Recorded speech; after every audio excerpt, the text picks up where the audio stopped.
Alright folks, let's do this one last time. My name is Patrick, and for the last years, I've been the one and only Paddy Wagon, Nightman 52, A ding-a-ling! Wingnut! A knucklehead McSparzatron! Degenerate. So last year I made both my Batman and MCU ranking videos, and they were honestly my favorite videos I've ever made, and I put a lot of passion into making them. I mean, I did get tired after watching 30-something MCU projects, especially watching 6 to 8 hour long shows in quick succession, so don't expect me to make a long ranking like that for a while. I'll eventually get around to them, but I need a lot more time to watch, write, and edit them. Anyways, I think with those videos, I found a video style that I really enjoyed doing, and I capitalized on it by starting my ranking of director filmographies with Guillermo del Toro. But I gotta say, the ranking I was most excited to get around to doing for this year was ranking all the Spider-Man movies. Not just because I enjoyed ranking franchises and all that jazz, but because I've slowly come around to saying that Spider-Man may just be my favorite superhero, and his movies are genuinely some of the most special pieces of media I've ever consumed. And since there is a new Spider-Man movie coming around the corner, and it was my most anticipated movie of the whole year, I knew I had to get into the tingly mood again. I know I said just roll with it. And after watching all of his movies, I can safely say that it was a pretty great time overall. I will say it wasn't as fun to watch them as watching all the Batman movies, because the worst of those movies were still genuinely fun to watch at points, whereas here, when they're bad, rarely are they enjoyable to sit through. They're not as objectively bad as the worst of the Batman movies, but I still would sit through Batman and Robin far more than any of the bottom 5 movies here. But I gotta say, the best of these movies are either on par or even better than the Batman movies, because there's such a great sense of connectivity and relatability to his movies that allow for some of my favorite experiences watching a movie I ever had. So getting into these movies was a genuine treat.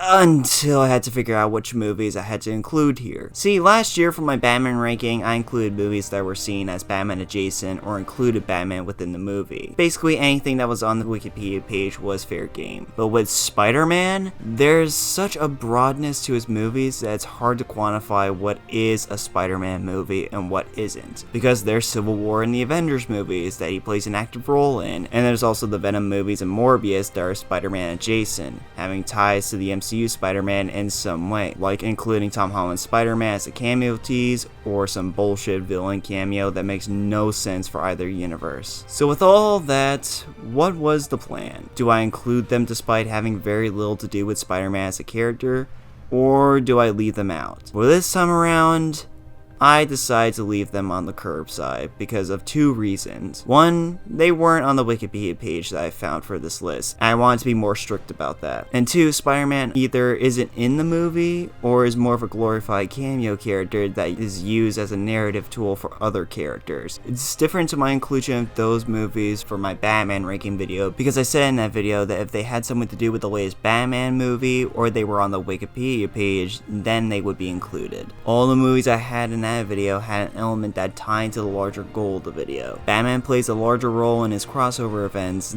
than Spider-Man does in his respective events. And Catwoman was in the latest movie, so I included her movie in there too. There's no real inclusion of either the Avengers, Venom, or Morbius in Across the Spider-Verse, so there's no reason to include them here. I have a list on Letterboxd that includes those movies, and it would look wildly scuffed. Like, you'll be seeing Infinity War be near the top spot, and that's just unfair. Also, no, I didn't include the Japanese Spider-Man short because it's a short, not a feature film. Looks epic as shit, but it doesn't exceed the 40-minute length, so sorry to all the 1.8k fans of this short. Anyways, I think I got my point across, so let's get to the ranking. God help me. Bull frickin' horse shit! Alright, fine, I'll concede.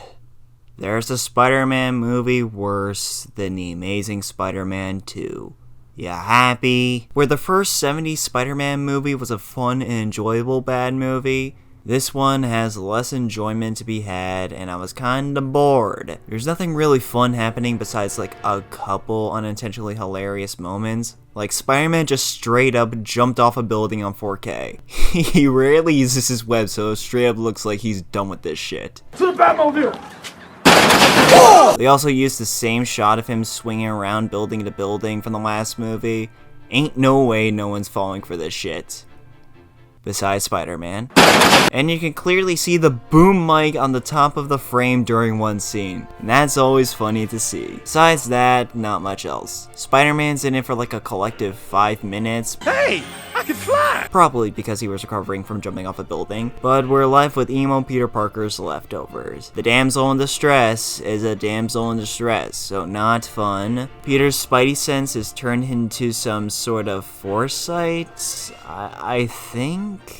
It's bullshit. I really don't have anything to say about this movie. It has some unintentionally funny moments, but they're spread so far apart from each other, and the rest is just boring, risk-filled Peter Parker doing his detective work. I'm mad that I couldn't put anything I vitriolically hate at the bottom like many of the movies above it, but I did because I genuinely rarely felt anything while watching it. Also, why does Spider-Man always run like C-3PO? Finally, a worthy opponent. Our battle will be legendary. Okay, 2 movies worse than The Amazing Spider-Man. I really hate myself. Spider-Man: The Dragon's Challenge is basically just as boring as the last movie, with a couple of notably funny moments spread out. Pardon me, gentlemen. First off, as is all the other Spider-Man movies from the 70s, the film is basically 2 episodes stitched together to create a feature film. And when I say stitched, I mean they didn't change any of the editing at all, so we get these awkward fade outs when shit gets real.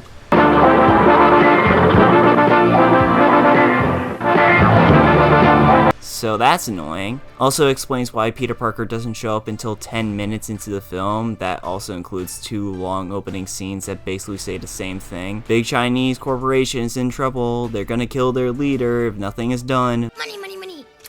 And none of it has to do with Peter Parker. Also, why would they give J. Jonah Jameson this much development, saying that he was friends with this executive since high school, only to do nothing with it? The action's a tiny bit better than the last 2 movies, only because they included stunts that actually looked like they got hurt, but they still had their hilarious moments. Like Spidey gets shot in the ass, nearly gets run over by a train, and just gets up and goes to get a hot dog. Bored like me for real, welcome to New York. Also, you'll soon notice a pattern with these films. I've said it before, but Spider-Man never swings around from place to place. I mean it. He only swings around one building in all of these movies. I get it, you have like a low budget, but if you're able to have these POV shots of him climbing up buildings, then shouldn't there be enough for him to swing around them? Like, he legit feels like James Bond or Indiana Jones in a onesie coupled with an overseas mission and a fucking boat chase. It takes him forever to realize that he could avoid these pricks crashing into him by swinging a web somewhere else. Stop jumping off of buildings, oh, he's fucking dead. Also, Spider-Man found the villain's weakness. Door.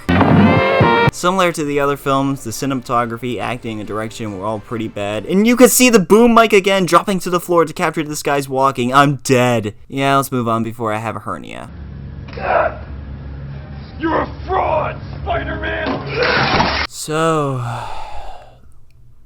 let's talk about The Amazing Spider-Man 2. I'll admit, No Way Home made me excited to rewatch this and its predecessor because of how much I loved Andrew Garfield's performance and the writing for his character in that movie. Now, after rewatching them, did my opinion on them change at all?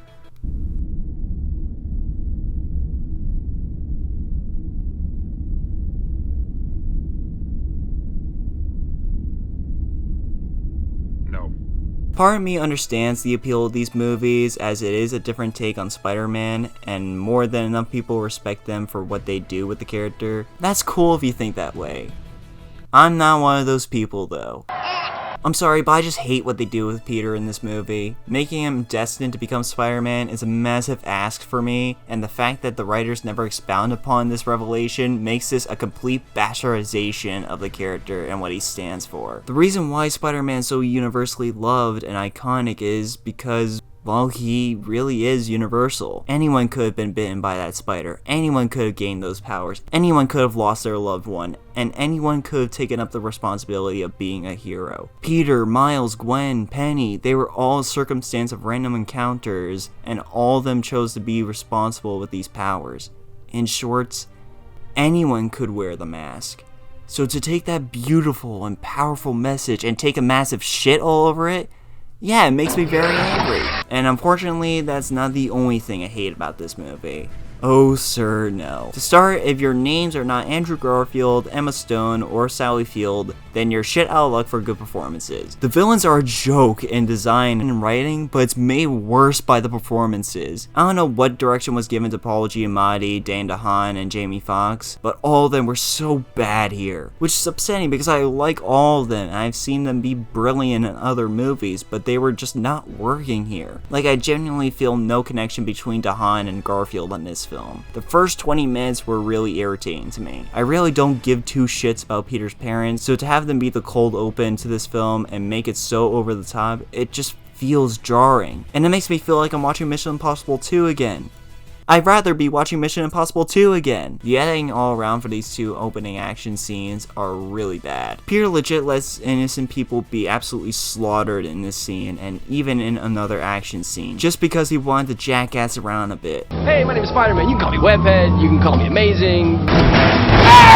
Just don't call me late for dinner, you get it? The film also just backtracks on Peter and Gwen's relationship and has them in this will they won't they trope for most of the film, making the ending of the first film even more annoying. Honestly, cut like the first 20 minutes of this film and have it start with the great Spider-Man montage. It would honestly take away like 25% of my problems. Just move Max's intro into the montage and you should be good. Harry's sickness makes no sense. Like, it took Norman to grow old before his illness caught up with him, so how is Harry's illness acting faster than his father's? Just like one line of dialogue could have cleared this issue up. It's got to you this soon, son? I'm something of a scientist myself. That's all you need, but nope. The soundtrack here is really unnecessary at points, like when Peter's meeting up with Gwen, they have this very cheesy and corny song playing in the background, and it took me out of the moment completely. They also just make Peter into this obsessive creep who stalks Gwen like once every day. I'm not joking, he literally says that, straight to her face.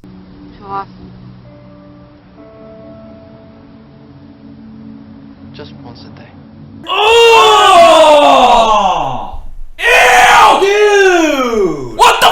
Speaking of Gwen, they turned her from a blank slate to a complete dumbass in this film. She grabs onto a metal railing as Electro is rampaging, real smart. Side note, why the fuck are there still people around to see all this shit happen? The police are so bad at their jobs in this. Anyways, back to the original tangent. She uses a computer that was still connected to the servers of Oscorp, so she gets herself caught, and she still shows up to the final battle and gets herself killed. Oh, and she yells out Spider-Man's real name just for good measure.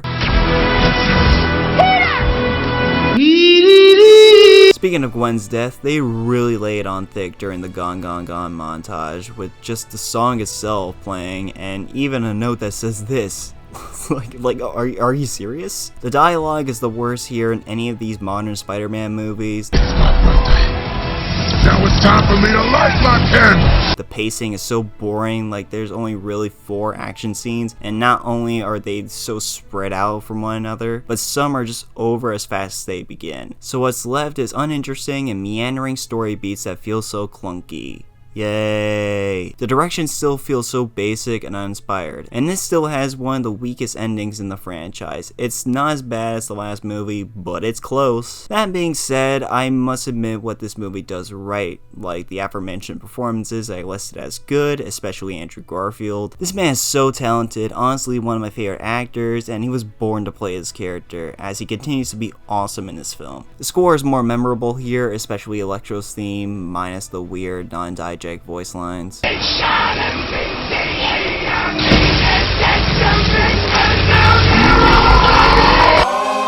web swinging is the best it's ever been in any of these live action movies, as well as the suits. Funny how these movies can create the worst and best Spider-Man suits in the franchise back to back. Yes, even worse than that. Far worse than that. I hate his eyes. I really hate his eyes. That montage of Spider-Man being Spider-Man is so good that it honestly works just as well as its own short film. God, if only. And while sparse, I do like some of the action bits more so than the last film. Also, look, Spider-Man really be playing Arkham City for real. Okay, that's enough with this film. It sucks, and I don't like it. Also, this loser really bought views, SMH. How dare you point at me? You were pointing first. Rude to point. You're being very rude. Am I really gonna put the 1977 Spider-Man movie over The Amazing Spider-Man 2? Yeah, I like to solve the puzzle. All right, go ahead. Yep. That's it, yeah. See, here's my thinking. Both are bad representations of the character, but with this film, it's just simply so enjoyably bad that I found it to be a lot more tolerable than whatever bullshit the latter movie was doing. I mean it when I say it, this movie's a fucking blast to watch.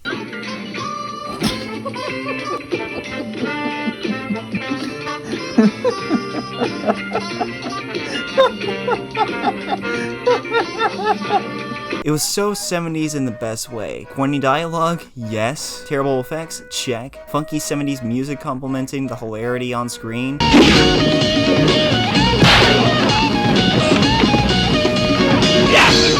Might as well ask if a bear shits in the woods at this point. I've never jogged down so many notes on my phone before than I did here because I just need to remember this movie's majesty. Like, what was Peter gonna grab before he got bit? No one grabs their books this way, you dipshit. This guy keeps throwing around his cigar and then puts it in his mouth and then takes it back out not even a millisecond later. Just, what was the direction there? The sound effects are hilariously loud at points, mostly when people are walking. The ADR at the end was horribly implemented, but it did give us the creepiest line delivery in any Spider-Man movie. How come you're the only one who's able to get pictures of him? Simple. I believe. The acting is very hokey at points. Also, this fucking guy. Surprise, motherfucker. There's a severe lack of urgency in the action. Like, wouldn't it feel more tense if this guy did jump and Peter had to catch him in time? Whatever, it's a 70s Spider-Man movie, who cares? This girl says this. Do you think you could possibly lend me $46? I can get it back to you. After all you've done for us, that's the least I can do. Come on. Which, like, the f***? No? He's done nothing as Peter to deserve that. Do you know that he's Spider-Man or not? Who are you? Judy. Also, this is an origin movie. You know Spider-Man's origin, right? He gets bit by a roided out spider, has a pep talk with his daddy uncle, says "Fuck you, bitch, I'm a real boy now," only for his Uncle Ben to be killed due to the lack of responsibility in his actions. Yeah, that origin. You know how Uncle Ben is kind of like the main drive for Peter to be a better hero? Whoa, fuck that noise, he doesn't exist at all. Like, he's not even mentioned once. Now, I know what you're gonna say. Oh, well, he doesn't exist in the MCU movies, doesn't he? Well, Spider-Man was learning the ropes at that time, going through his innocent phase, only for him to lose everyone he loves in the end, ultimately turning his origin into the most tragic. What's this film's excuse? I had a reason. What was the reason? I had a reason. What was the reason? I had a reason. What was the reason? I just explained the reason. What was the reason, bitch? Yeah, like I said, this is a terrible representation of the character, but it's just such a fun-ass time. And there are some neat things to take away from this. Nicholas Hammond, for all that he was given, was pretty good as the character. I like that the Daily Bugle has more of a presence in this film than I might have expected. And the POV shots of Peter crawling on the walls are unironically pretty impressive, especially for the time. But without that, oh man, it's hilarious. Yeah, it's a bad movie, but at least it has some more charm than other Spider-Man films, so I'm sorta okay with this movie existing. Somebody's been a bad lizard. The main feeling I get whenever I watch The Amazing Spider-Man is a resounding, this movie certainly exists. It's not great, not terrible, just really nothing to me. I do think some things really work, like the performances, especially Andrew Garfield. The chemistry between him and Emma Stone is wonderful. The effects for the most part look really good to this day. The bridge scene when Peter finally becomes a hero is great. I like that Spider-Man moves around like an actual spider. Makes sense for a quote-unquote realistic take on the character. The obligatory Stan Lee cameo slaps, and I like the arc between Peter and Captain Captain Stacy, culminating in their team up at the end. But even then, I can't say that these are enough to make me say, wow, what a great film, because it still indulges in stupid shit. Peter's parents still blow. They contribute very little to the film and act as an unnecessary plot device to get the ball rolling. While Andrew was great, I really couldn't care less about his Peter. He's unsympathetic, unlikable at points, like you're seriously just gonna laugh at this dude's misery that you caused like that? And ultimately, he doesn't really learn anything throughout the film. The revenge subplot is just an unresolved conflict that is never checked back on in any of these movies, which makes the movie even more unfocused. Besides maybe Captain Stacy, no other character in this film has any real development or arc. Dr. Connors and Gwen are the worst offenders of this, with the lizard's motivation just being so stupid. Turning people into lizards? Okay. And its design looks like it came straight out of BVS.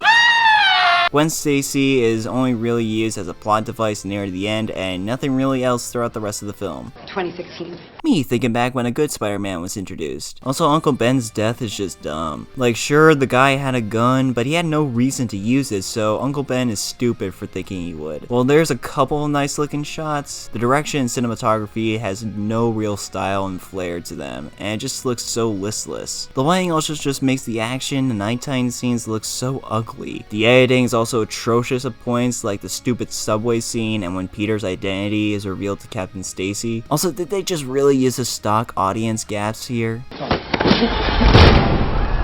The costume looks like ass here. New York feels the least alive in any of these movies, including the 70s movies. Besides the main theme song, there's no real memorable pieces in the score. And even then, it took me until watching some Spider-Man MMVs to remember that main theme. And there's plenty of stupid moments that I can make fun of. Like the lizard finding out that Peter Parker is Spider-Man by finding his name on the back of his camera that he left behind is like, come on, man. Really? How is there no security guarding this area? The lab seems pretty important to me. Also, this taxi driver, he has my full respect because he's so committed to his job that when this guy was shedding in the back of his taxi, he just kept going. Like, if I saw that, my ass is jumping straight into the Hudson. I don't f***ing care. So, what are my feelings about The Amazing Spider-Man? It sucks.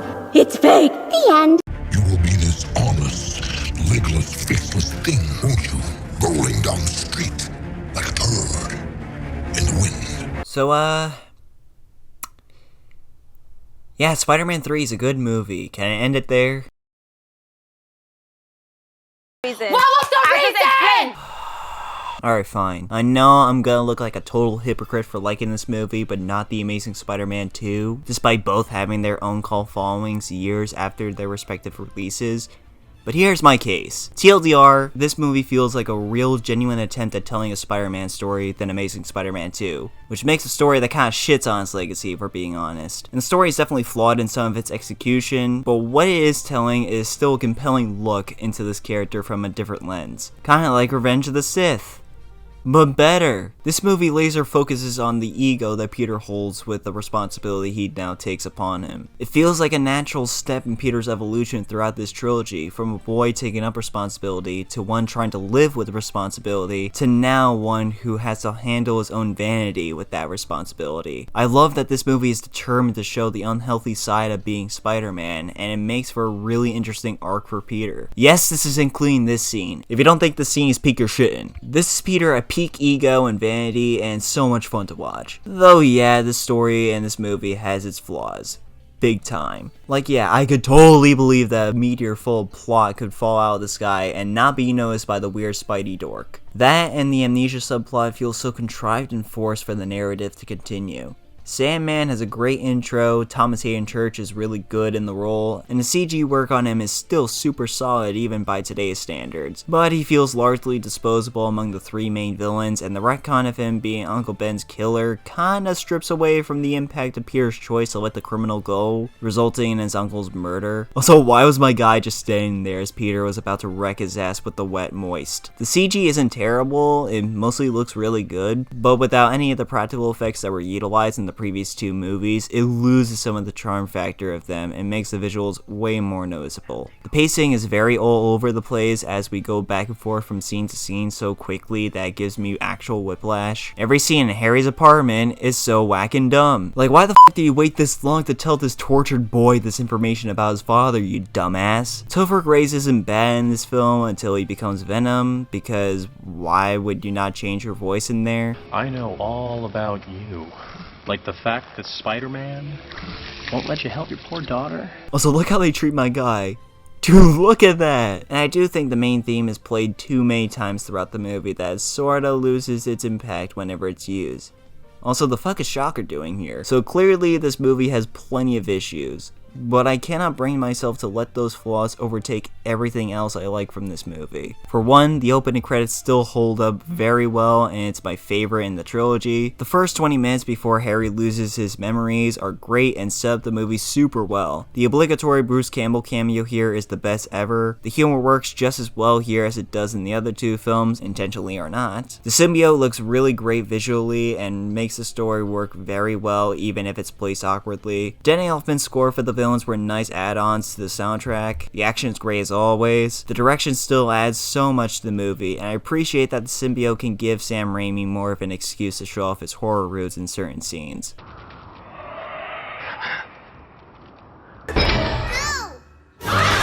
I love the final scene of the trilogy, especially after watching No Way Home, which enhances this moment so well. Honestly guys, I really like this movie, and it's not because of nostalgia, because I only first watched this movie a week before No Way Home release. So I literally have no nostalgic ties here. Even with some flimsy execution in certain areas, I still found it rather satisfying to watch and a decent end to the trilogy. I understand why people hate it, but I'm in the faction of people that thinks this will get better with time.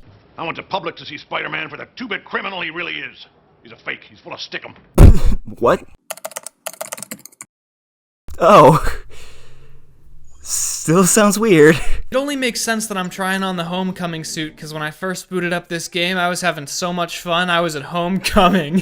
From one Spidey movie that has gotten better over time to another, Spider-Man Homecoming, while not quite as good as I was hoping it would be due to some pacing issues and an over-reliance on calling back to the universe it is set within, is still one of the most fun Spider-Man movies to watch. It's really funny, it easily has the most consistent tone of all the live-action Spider-Man movies, the villain's still one of the best in any of these movies, and this film proved that Tom Holland's take on the character is the most relatable to me. Seeing him grow into his suit was very engaging to watch, and he felt like he went through a very real internal journey by the end.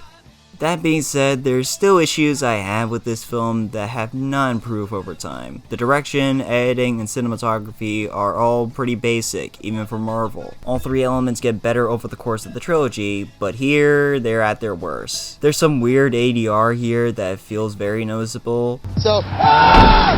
Flash, I need your car and your phone. It also takes a while for the movie to really get going for me. It isn't until we go to Washington DC that the movie really starts to get interesting and exciting. Even then, it doesn't stop the action from feeling rather weightless and unremarkable. There's no real tension in any of these scenes because of both the lackluster direction and the overall convenient use of Tony's tech. The final battle is still whack, and all my issues with it that I had in my MCU video still apply here. This is just such an aesthetically and emotionally unengaging final conflict. Then there are things that just don't make sense when thinking about them more. Like, why does Peter need to drive his way to Tomb's hideout? He's not out of web fluid, so he should be perfectly fine swinging around. That being said, some of these issues also have a small little asterisk to them. The direction does get surprisingly great in the final act of the movie, with the car scene probably being the best directed scene in the whole trilogy. Like, notice how the cinematography gets intimately closer to the characters as suspicions grow higher, or how the music comes in at the perfect moment when the revelation nears,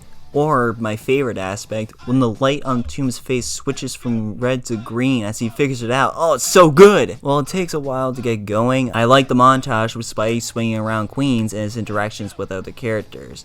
it just feels rather aimless for a while. And while I don't like the final set piece, it does complete its arc in this film in a sound way. So yeah, there are still a few issues that hold it back from being great, but there's a lot of things here that make it one of the better Spidey movies. It's the funniest movie in the trilogy, with some jokes really getting a laugh out of me. The effects are still very solid, as this feels like one of the few MCU movies that feels like there's not an overabundance of effects used. And I like the richness of high school life in this film, like this tiger guy who runs around throughout the film, or the cringy news reports that still feel too real for me. Also, look at my man still using Dell, you really are a loser, Ned. I really enjoy this movie, and I feel like it's only gonna get better with time. But Disney, if you can edit out a whole real-world janitor out of a shot in The Mandalorian, why can't you edit the 8 years later title card at the beginning to be more in line with the rest of the MCU? You're a stupid dumbass. Romance.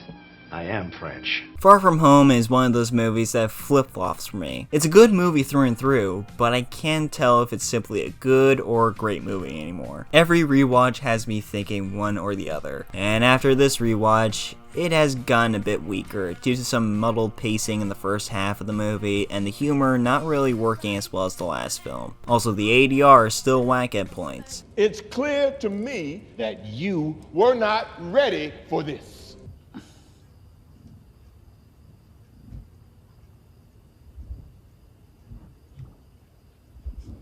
Also, why doesn't anyone question Peter's return after the final battle? These two Tom Holland Spider-Man movies are basically interchangeable to me now. But I do think there are enough improvements in this film that do surpass the first film by a narrow margin. I think the visuals all around are better, especially with the hallucination sequence that is maybe one of my top 5 favorite Spider-Man scenes in any movie, maybe? But even the web slinging looks more convincing and energetic. The action has more stakes and is much better directed here. I like the new additions to the score, like when Spidey is in Prague, and I'm more invested in Peter's story of trying to confess to MJ here. Yeah, there's not much to say on this film that I haven't gone into already in my MCU ranking. The villain and twist are great that add on to Peter's arc and the story as a whole. The final battle is so much better here. Although I have no idea why Beck needs to be in the middle of an active war zone he created if these drones could actually cause damage. The chemistry and love between Peter and MJ is so damn cute. The performances are great, and this still has one of the best endings to any Spider-Man movie, period. This is probably the movie in the trilogy I have the least excitement in rewatching, but this is still just a very cozy movie. Also, look at my man Connor Roy finally getting a job. It's not being the president, but hey, it's something. Great power.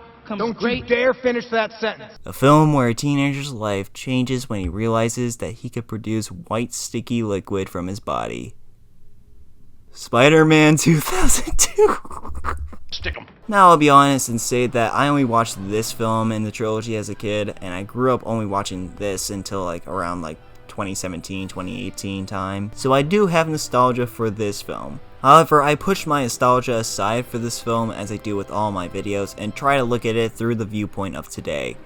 And yep, this movie's still pretty great. There's some issues that I definitely cannot ignore, like the CG looking really bad even by 2002 standards, and I'll admit that I'm not a massive fan of Tobey's performance in this film in particular. I say those are issues, but then again, do I really care? While the visuals are poor and dated, there's still a lot of earnestness with how it's presented due to the excellent cinematography and direction. And Sam Raimi knew when to make the action look more grounded and in camera with the use of practical environments and choreography. And what makes Tobey's performance iconic despite not being great is the writing for his character and the memorable dialogue. Yes, the internet has f***ed this movie royally for me because of its quotable nature, but I think it's due to how well balanced the tone is with this film. I can believe whatever really cheesy line is spouted out in this film just as much as I can believe the grounded arc Peter goes through in this film. And that's even more prevalent in the next movie. I love that Peter's arc parallels Norman's throughout the film, with both losing something and choosing different paths of responsibility. Speaking of Norman, Willem Dafoe is still one of the best castings for a villain ever, as it's ideal to cast an extreme weirdo as another extreme weirdo. He's sinister, cold, caring, and sympathetic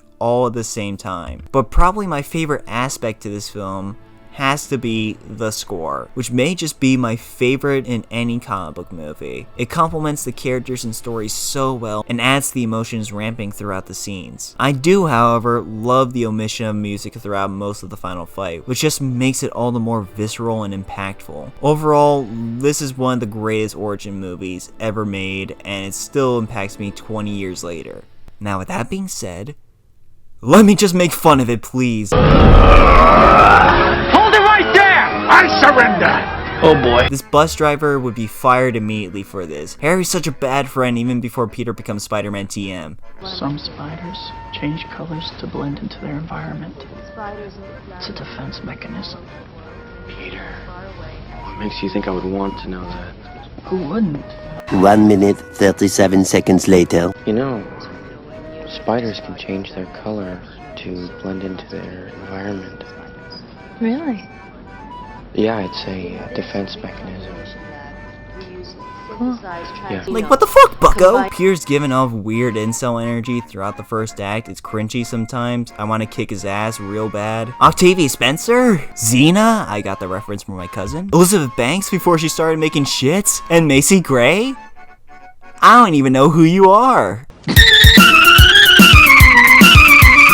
Hell yeah! Spider-Man TM2! Let's go! If there was a Mount Rushmore of influential comic book movies, this would be on there. This film showed Hollywood how to make a proper comic book movie sequel by expanding the characters, creating an even more layered conflict, making a more interesting villain for the hero to face, having action that utilizes all aspects of its environment as well as upping the stakes, and giving the protagonist a compelling arc that challenges them in every way. Seeing Peter being beaten down at every turn throughout this movie, from his grades slowly declining, losing his job and his other job not compensating him enough, and seeing how his relationships are falling apart all because he's taken up the responsibility of doing the right thing in his secret life is absolutely crushing to watch, which makes the smaller victories all the more sweeter. That's an aspect of Spider-Man that I'm always going to attach to. The world will always crash down on him, and yet he still always gets back up. That scene with Aunt May telling Peter that everyone needs a hero to this day is one of the best scenes in any comic book movie, and it rings so true to who Peter is and what the world needs to hear. Whether it be personal or interpersonal,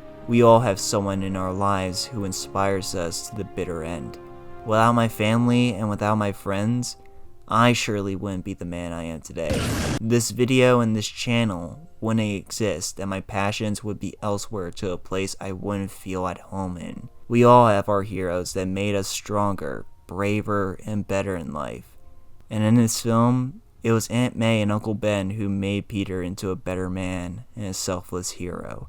It's just a very powerful scene and would probably be my favorite Spider-Man scene if it wasn't competing with absolute perfection. There are so many good things to talk about with this film. The train scene is quite possibly the greatest one-on-one action sequence in any comic book movie, with how it uses its environments and characters to its fullest, along with the excellent storytelling with Peter and the civilians. Doc Ock is still my favorite villain from this trilogy with his philosophical dilemmas and Alfred Molina's performance. The effects are improved from the first film, especially with Doc Ock's arms that are mostly practical, which is just astonishing. And on top of that, I think this is when Tobey found his groove as a character, and I believed him far more than I did in the first film. But really, almost everyone is better here and enriches the characters more. I say almost because MJ is still here. She's just the most manipulative asshole in this film.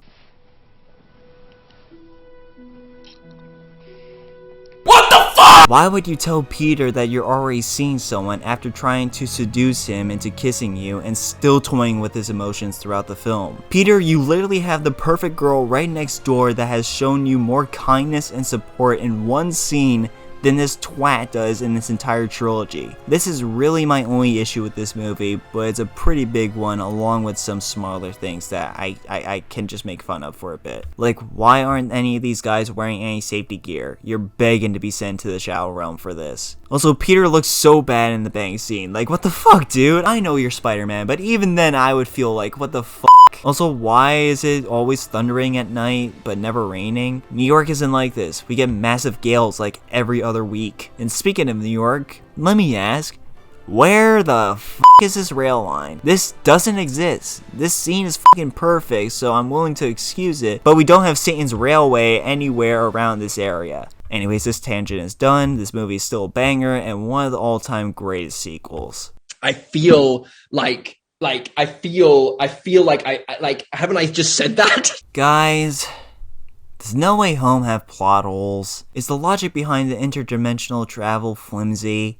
Are some of the villains not utilized the best?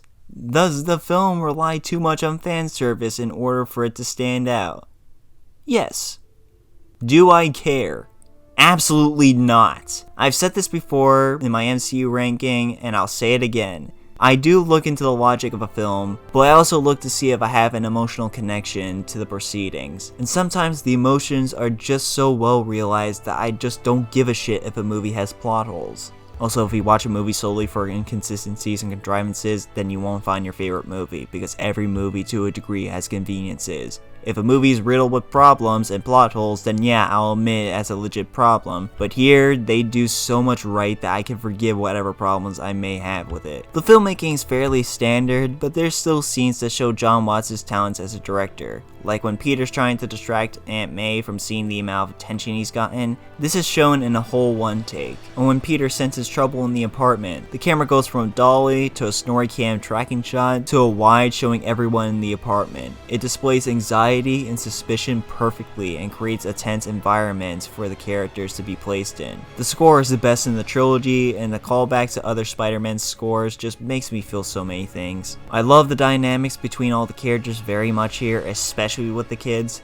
This film solidified MJ and Peter as my favorite Spidey couple in any of these movies. No, not you, not you. The dialogue for the villains feel like they came straight out of their respective movies and not too MCU-ified. The performances all hit, with Andrew Garfield and Willem Dafoe being the standouts of an amazing cast. The fact that I've been shitting all over Andrew Garfield's movies and his character, and I still had such a cathartic emotion towards his character here, shows that this film is doing something right. I'm confident to say that this is not only the best third act to any Spider-Man movie, but one of my top 10 favorites of all time. The progression of Tom's arc in this film and the whole trilogy hits so hard by the end, and seeing all the Spideys come into this film and get perfect closures to their arcs, oh, it's so good. With Tobey catching Norman's glider, Andrew catching MJ, and Tom catching emotional trauma. Oh man!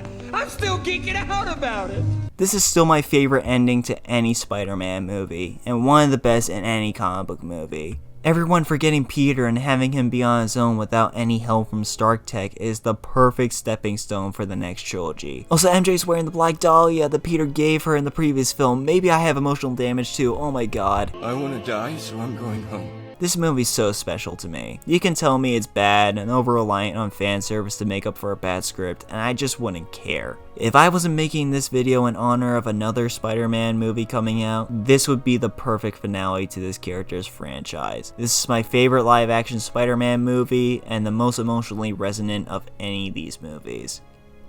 A boy was entrusted to you, and as his legal guardian, essentially his mother, you not only allowed him to endanger himself, but you actually encouraged it. Who does that? I guess Stewie will always be an asshole. Yes, I got 3 Succession references here. I want the big unicorn as my prize. It's so fluffy! Step 6. I grab a bagel from the cafeteria and run. If I were to describe Across the Spider-Verse in one word, it would be overwhelming. With the amount of story threads, character arcs, and visual styles, there's no way I can even attempt to put into words how I feel about this movie. But I'll try.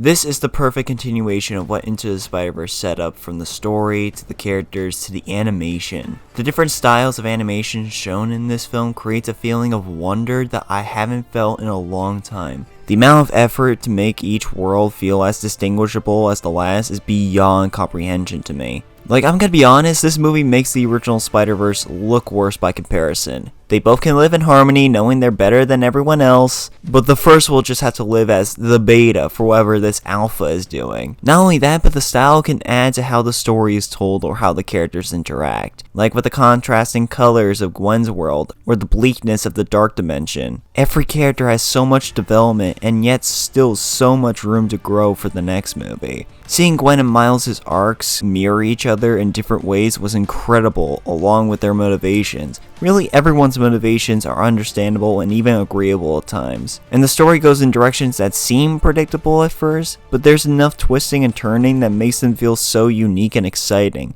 to the point where I genuinely have no idea where they're going to go with the final film. And that's part of the reason for what's holding this movie back from being at the top spot of this list. This is definitely a part 1 to a much larger narrative, and I'll need to see how it comes together to give a definitive answer to whether this overtakes my number 1 or not. This is not a bad thing, but you won't find a complete story here just yet. And there are some smaller nitpicks I have here and there. Some people have complained about the audio leveling of the dialogue, at points being harder to hear what the characters are saying over the music. And yeah, it did bother me during the times I noticed them most. Like, I still don't know what the last line of the film was because of that leveling issue. And I did think the film was struggling to figure out when to call it quits for part 1. Like, maybe it's just because I know this is a part 1, but it felt like there were multiple points at the end where I felt like the film was about to cut off, but it didn't come during those moments, and as a result, it did muddle the pacing a tiny bit. With that being said,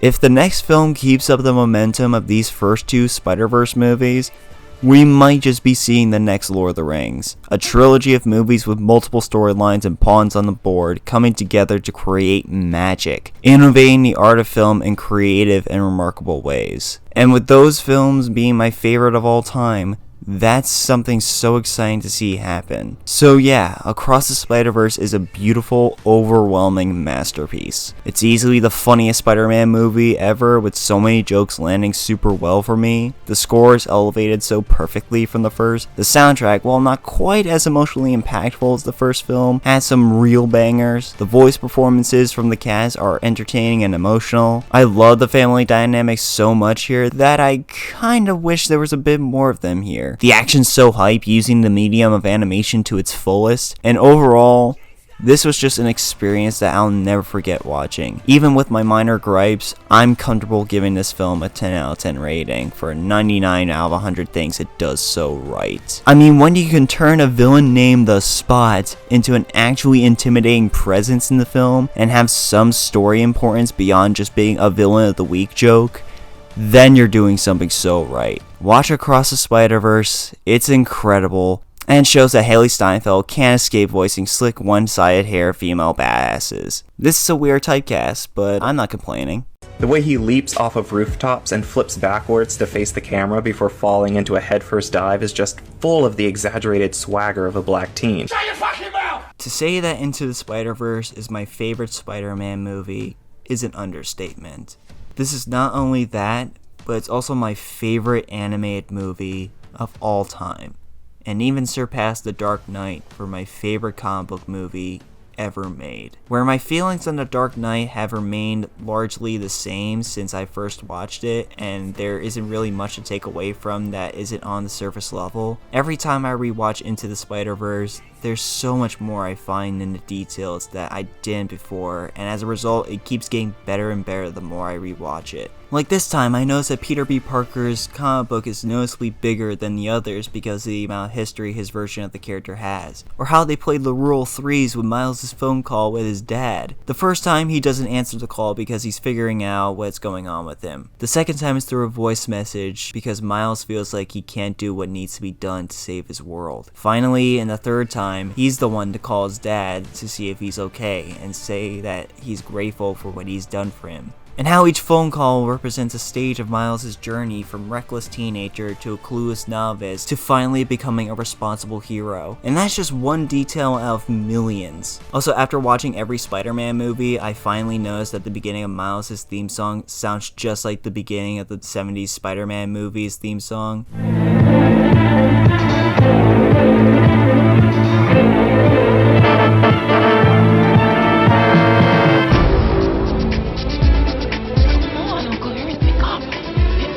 I just think that's neat. Everything about this movie is just neat. The soundtrack slaps, including the brilliant score that perfectly encapsulates Miles' character and story. It doesn't exceed Elfman's score, but it's really damn close. The voice casts are amazing, demonstrating every emotion for the characters expertly. This still has the best Stan Lee cameo of all time, delivering one of the most thematically rich lines in the movie. Can I return it if it doesn't fit? It always fits. Eventually. The animation, what else can be said? It's just perfect, made better by the brilliant direction, cinematography, and editing of this movie. And the story and characters are the most investing and entertaining in any of these movies. It's just an expertly written movie in all aspects. It delivers exposition flawlessly, mixing in both hilarious comedy and genuine heartbreak to tell these characters' backstories. Legit, I think just the first act alone is better than some whole Spider-Man movies. It gets you invested immediately with the world, animation, and characters, and sets up so much that it will eventually be paid off beautifully by the end. And that's just the first act. Miles is the most layered Spider-Man in any of these movies, and maybe the most believable teenager I've ever seen in a movie, because of both Shameik Morse's performance and the engaging and relatable writing for his character. His journey is one of the most powerful hero's journeys in any work of fiction, and this couldn't be more apparent than the leap of faith scene, which is far and away my favorite scene in any comic book movie. I recommend Ballistic's video deconstructing this scene, but it's just the perfect climax to Miles' arc, showing him taking that chance to be a hero and to overcome his insecurities and be Spider-Man. This whole movie represents everything I love about Spider-Man. His universality, his philosophy, his struggles. Basically anyone can wear the mask. Anyone can be a hero. This movie's a miracle. It's one of those rare movies that I could call perfect. There's nothing I could complain about, like, at all. I struggle to find anything wrong about this movie. It keeps going so hard with every viewing, and I'm comfortable to say that this is not only the best Spider-Man movie of all time, but one of my top 3 favorite movies of all time. Anyway, 6 out of 10, closer to a 5 than a 7. Bye!